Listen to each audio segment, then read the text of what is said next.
My name is Shante. I'm going to be your nurse today for the next 12 hours.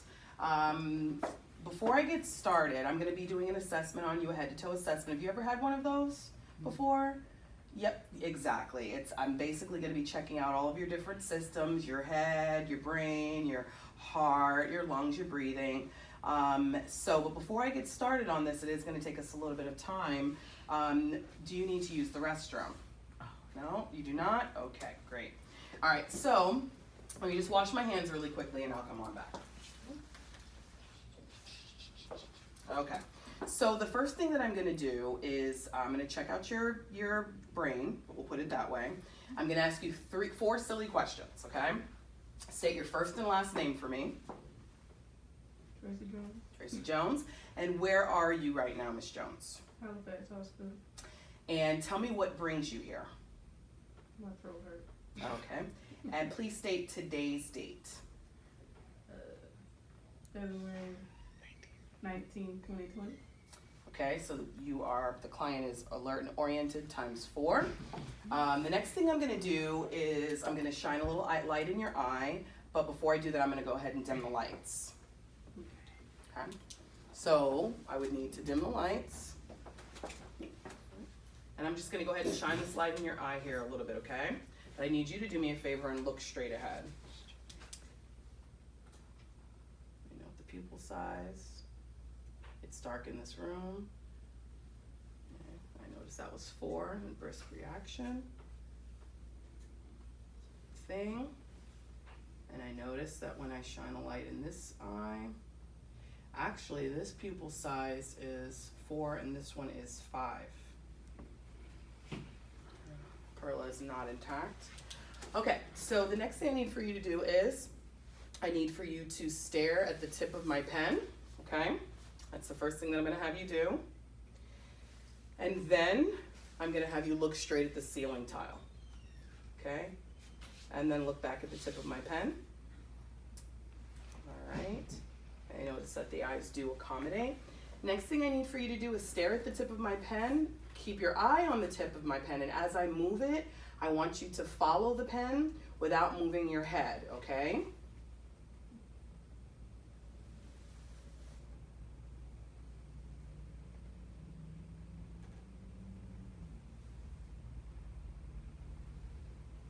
Great. I'm just basically checking the muscles in your eyes. Great. Just a couple more.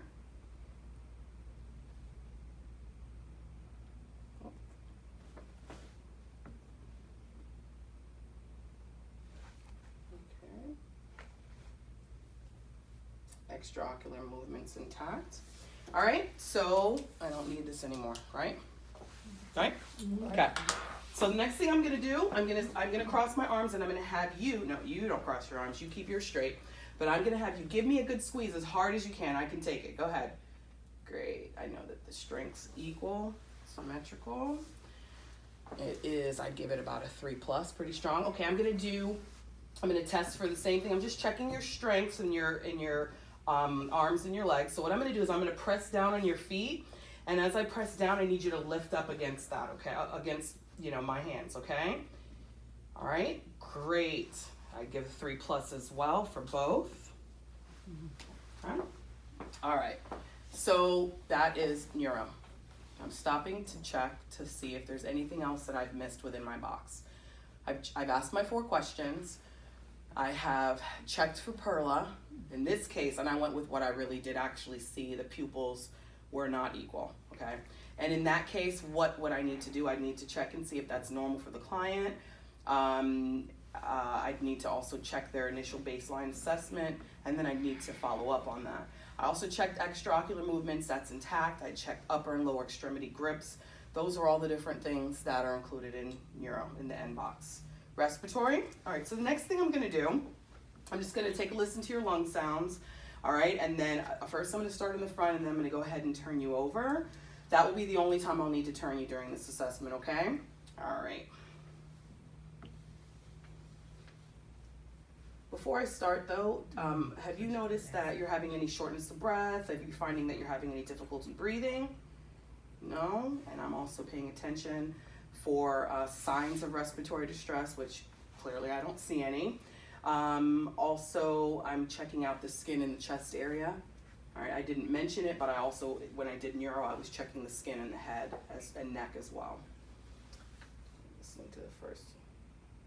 Okay. And if I don't hear the airflow like I need to, I am going to go ahead and have them take a deep breath. Good.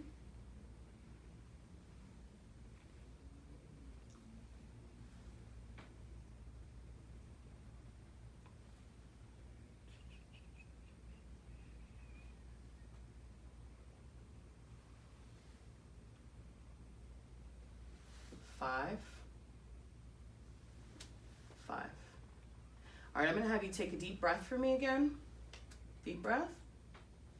Good. Deep breath. Okay. I noticed that the bases are diminished. That's why I asked for a deep breath. Okay. All right, now I'm gonna have you, I'm gonna pull your gown down just a little bit here, your blanket, and I'm gonna have you reach for that arm rail over there. Good. Bend this knee. Yeah. And we're gonna have you turn to the side. Great. I'm gonna expose you a little bit back here because I do need to check out your skin in addition to listening to your lung sounds back here. All right, I wouldn't do this in the real world, guys, but I'm just gonna rest them there like that.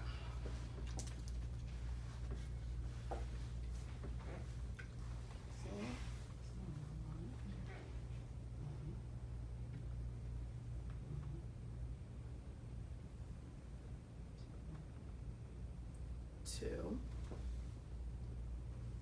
three,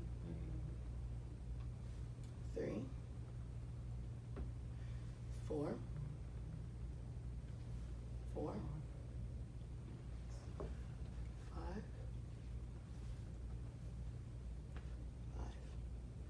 Go ahead and take another deep breath for me. And again. Okay. So I've diminished lung sounds in the bases anterior and posteriorly. Clear lung sounds throughout. Okay. This time I'm just gonna go ahead and check your skin, okay? I do notice that we have some abrasions here, probably from my night PN students. Scratching out my client when they transfer them to the chair. I notice that there's no other skin breakdown. She has a stat lock still in place. I'm not really sure why, if there's no Foley, so I'm gonna need to work on that, checking the skin back here. I'm also gonna check the skin on the back of the heels because that's a common place for skin breakdown to occur, and I don't see anything. Okay, I'm gonna go ahead and bring you back, okay? Great, thank you. Cover you up here, sorry. In addition to checking out the skin and doing a preliminary GI assessment on the posterior aspect, I was also checking out the skin on the upper aspect of the back where I was listening for the lung sounds, which that's my integumentary for respiratory. So knee, look, listen, feel. I'm gonna go ahead and check capillary refill here because if not, there's no feel for respiratory. All right, I'm just gonna go ahead and press on the tip of your finger here. All right, less than 3 seconds. And I notice the same. Now the reason why I chose to tap the tip of the finger or press the tip of the finger is because this client has on nail polish. So you're not gonna see the capillary refill return time with that, but you can press on the very tip of the finger. Capillary is a capillary, okay? All right, so that's respiratory. All right, so I'm gonna listen again. This time I'm listening just for your heart, okay? This time you can breathe normally, okay? So I'm gonna find my sternum, second intercostal space, my clavicle, second intercostal space, right of the sternum. It's my aortic. I'm gonna go right across the sternum to the left, pulmonic. And I'm gonna come down to the third, and that's Erb's point. And then I'm gonna come down to the fourth. That's where I'm gonna hear tricuspid. And then I'm gonna come to the fifth, but now flip over to mid-clavicular line, which will also be, should align up with the areola of the nipple there. right, that's mitral. And I'm gonna listen and stay here for 1 full minute, which is also my apical pulse and point of maximum impulse. Okay. Now, in the tricuspid and mitral, I should hear lub or S1, and in the aortic and pulmonic, I should have heard S2, which was dub. I shouldn't hear anything extra. Okay, lub and dub. Okay. All right. So I'm gonna go ahead and place that down because now I don't have anything else that I need to listen to, and that's something that you can use as a check to get the things out of the way when you're done with them. Okay, that's what you want to do. Got it? All right, so the next thing that I'm going to do is quick question. Have you had any chest pain or anything that you've noticed? No chest pain at all? Okay, great. All right, so the next thing I'm going to do is go ahead and palpate my pulses. I'm going to do carotid, brachial. I'm going to defer the femoral. Okay. Radial. My landmarks. Okay. And what I'm finding is that the strength is 2+, that's a normal strength. Okay. I'll find my landmarks here. I'll try not to stand in front of you all. Okay. 2+ throughout. These pulses are going to take a little bit longer to find. 2+. Okay. And then my popliteal.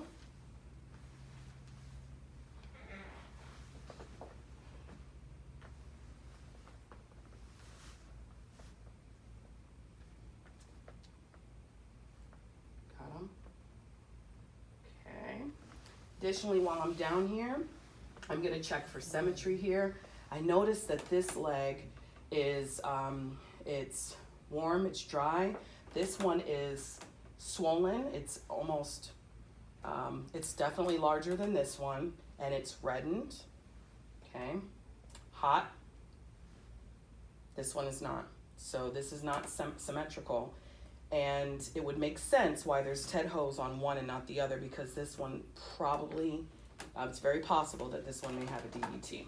Okay. So I'm going to make sure that I report that, I document that, I report it, because if they do, I definitely don't want to ambulate them, because if they have a DVT, I could dislodge that. All right, so cardiac, I already did cap refill within respiratory. I asked my question while, of course, I was looking. Now, stethoscope needs to go, of course, underneath the gown. You guys know that. On both respiratory as well as cardiac. We got it. And I looked, I listened, I felt, I asked my question. Nothing else that I need within cardiac. All right, so GI. Oh, there is one more thing I have to listen to. Okay. GI. I'm just going to go ahead and take a listen to your stomach now, okay? Before I get started on this, and I'm almost done. Actually, the hardest part's already done. When's the last time that you had a bowel movement? 3 days ago. Okay, now is that normal for you? Yeah. Okay, all right. So was that a normal bowel movement as well? Was it, was it the same color that it normally is? No, it was a different color. It was actually brown with red streaks in it.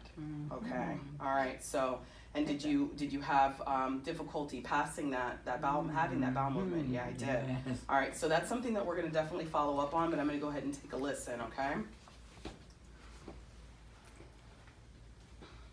Looking at the stomach. Before I listen, I'm going to see, I'm checking for symmetry of the abdomen. I'm looking for any scars, incisional, because perhaps there's something that happened with the patient that's not in the chart. Oftentimes it happens just from your thorough assessment. I noticed that you have a lower abdominal incision here, as well as 3 laparoscopic. Did you have, you had your gallbladder removed? Oh, and you've had 2 C-sections. We don't have any of that in the chart. Okay, thank you. I'm just going to take a listen. 1 full minute, right lower quadrant. 1 full minute, right upper. 1 full minute, left upper. And the reason why I'm doing 1 full minute is because while I was listening, I heard about 7 sounds, 7 to 10 in each. Okay. Mm. Oh, this one I only hear 4. Mm-hmm. Okay. That's like, wow. So I'm gonna listen for 5 minutes here now. Okay. During that time, I'm gonna do some other things. I'm gonna multitask. I'm not gonna talk to my client per se, because if I'm talking to them, I can't hear what I need to hear. Okay. Mhm. And that's that for that. During that time, I still only heard an additional 7 sounds in 5 minutes. So we have an issue, Mm-hmm. right? Okay. Yes. All right, so look, listen, feel. I asked my question. So the next thing I'm gonna do is I'm gonna lightly palpate your stomach or touch on your stomach here, okay? So I want you to let me know if you feel any pain or tenderness. No, none up here. None down there. No, okay, all right. And I'm not gonna percuss because I already did that on my initial assessment, and I don't need to do that right now. Okay, alrighty. GI, GU. So I'm gonna ask you a question here. I noticed that, did you have a Foley removed recently? Oh, somebody 3 days ago? Yep. And you're wondering about the, yeah, we'll go ahead and get this sticker off. I'm not really sure why it's still there, but it's, maybe it was overlooked, but we'll make sure we get that taken care of. And no, I don't need to send the tech in, I can do it. No, the tech has other things that they can do. It's the kind of nurse you're gonna be, okay? So, but I am paying attention to the skin. I've noticed that this has been here for 3 days. Is that a problem? Yes, it is. We'll take it off. I'm sure they have it here for a reason. Okay, alrighty. No Foley. So with when they took the Foley out, that was about 3 days ago. Since then, have you had any burning, any difficulty voiding on your own, urinating? No. And the last time that you urinated, have you noticed that it's anything different about the color or the odor? No, same color and odor. Okay. Alrighty. GU. So I'm good with that part. Musculoskeletal. Okay. So here's what I'm gonna have you do for me. Can you raise your arms up on your own? Great. As far back as you can go. Awesome. They're doing this on their own. And come out. Great. Flex your elbow like you're making a bicep there. Great. Any discomfort with this? No. We're going to do the exact same thing on the opposite side. That's a strong one. Oh, yeah. Up. Yeah. Awesome. Great. Any discomfort with that? No. Okie dokie. Okay, we're going to do the same thing in your lower extremities. Okay, I'm going to bend your knee, or I'm going to have you bend your knee. Up. Great. And how far can you go? Oh, you sure are flexible, aren't you? Great. Oh, yep. Awesome. And then the same one on the other side, the same thing. In the face. Look at that. Oh, this one's, okay. Let me come back to this one. Are we able to do the same over here? No. No, that's your, okay. So I noticed that I have decreased range of motion in the right lower extremity. Now,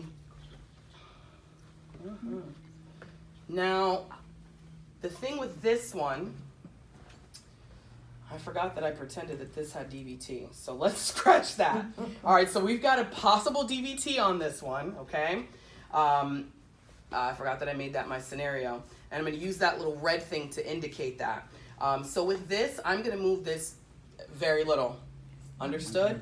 I really don't want to elevate, because if I elevate a DVT, what's gonna happen? It's gonna, Correct. So until I know for a fact. Well, there went the video.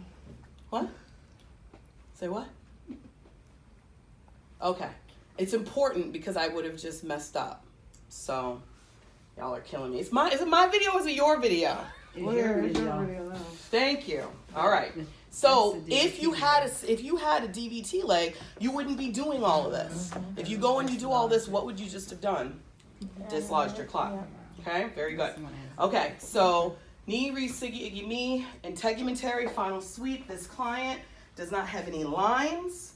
So there's nothing else. The only other thing that I noted again was just that mild abrasion on the posterior aspect.